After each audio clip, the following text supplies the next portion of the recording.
Chop, Pop, Movies. Ahoy, and welcome back to 31 Lists of Horror.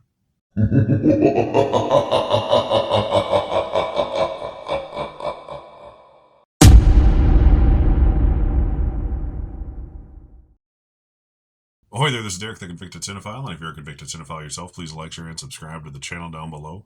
I will be recommending you 5 movies out of my personal collection that fall under the genre of horror comedy. Yes, one of my favorite genres. Who doesn't love a good, funny, scary romp?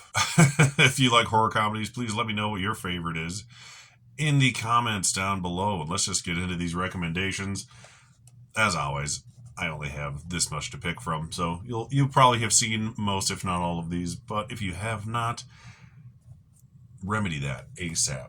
We're gonna jump into one of my all-time favorite movies, one of my son's favorite movies as well, even a movie my wife loves and we all like to watch together, and that is the classic Killer Clowns from Outer Space. This is the Scream Factory 4K Steelbook. I don't usually upgrade things I already own, but this one was too damn pretty. I couldn't help myself. Look at that. It's so cool. It is a very 1980s movie. Like it doesn't get much more 80s than Killer Clowns from Outer Space, which is interesting because it is very inspired by 50s movies, 50 alien invasion movies. You see hints of the Blob in this movie, and if you've seen the Blob and you've seen this, you'll know what I'm talking about. But it is about these mysterious clowns, which happen to be aliens that just happen to look like clowns, invade, and they take over a small town. You got your main characters trying to figure out where these clowns came from. They stumble upon their ship, and the cops in the town don't really believe what's going on until they see it for themselves, sometimes after it's too late. But if you haven't seen Killer Clowns from Outer Space, it's amazing. What can I say? Everyone needs to see this movie.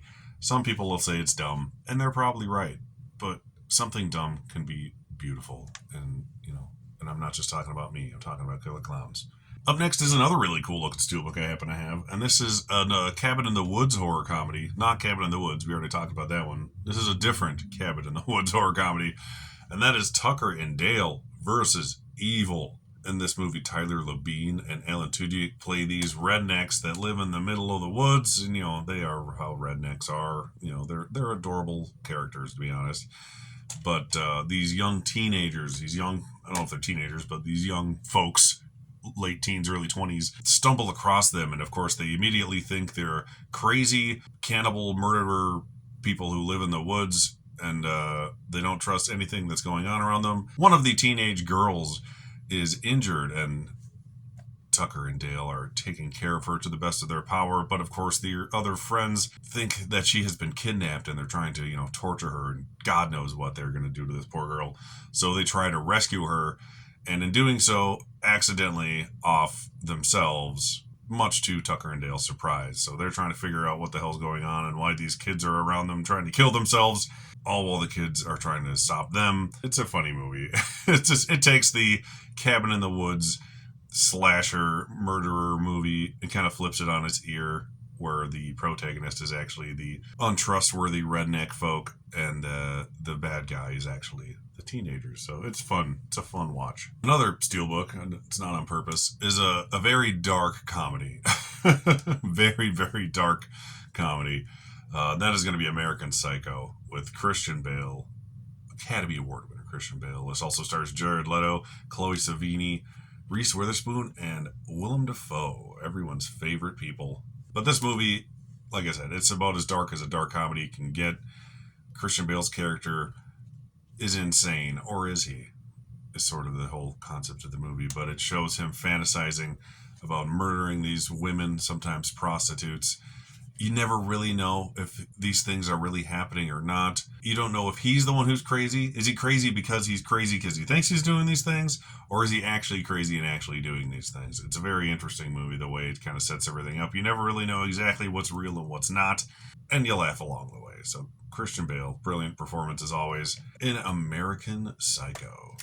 Up next is a really fun horror comedy with an amazing cast. And it's a Zemeckis film back when he used to make movies, that stars Meryl Streep, who's brilliant, Goldie Hawn, and Bruce Willis, and that's going to be Death Becomes Her.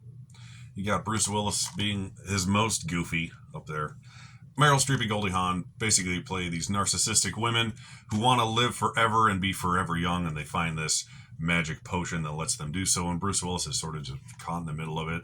But they are not necessarily forever young. They are undead. So many a thing happened to these women in this movie that should kill them, but they just keep on ticking. The visual effects are amazing in this movie for its time. This is from 1992. It won the Oscar for Best Visual Effects, actually. And yeah, you get to see Meryl Streep with her head twisted around and Goldie Hawn with a hole through her stomach, and it's very good. It still looks good to this day. And you can tell it's very early CGI, but very good CGI and some good work from ILM. And Bruce Willis has probably never been funnier than he is in this movie. Last but not least, quite possibly the greatest film ever made. But it's a movie I love. I've loved since I saw it in theaters. I'm one of the 14 people who saw this movie in theaters, and that is the great Bruce Campbell and Ossie Davis in Bubba Ho-Tep. Yes, I love me some Bubba Ho-Tep. A lot of people go into this movie expecting it to be some sort of gory horror movie like Evil Dead, and it is not that at all. It is actually quite the character study for an Elvis impersonator who is actually the real Elvis because he traded lives with an Elvis impersonator who then died. And he's stuck in an old folks home now. And he's basically trying to give his life some purpose in his final days. He doesn't get to see his family anymore because he doesn't have them.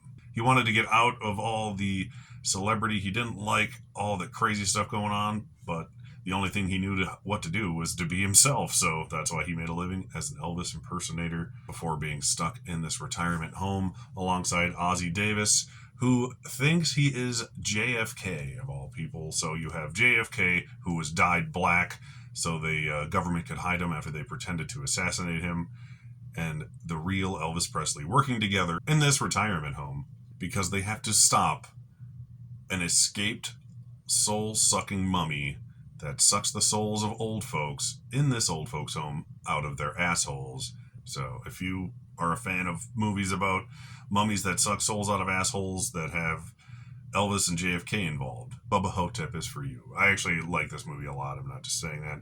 It is hilarious as a great screenplay, an award-winning screenplay. And it was directed and written by Don Coscarelli, the maker of Phantasm. Bubba Ho-Tep is one that I genuinely do love. And it's not for everybody, but if it clicks with you, it clicks with you.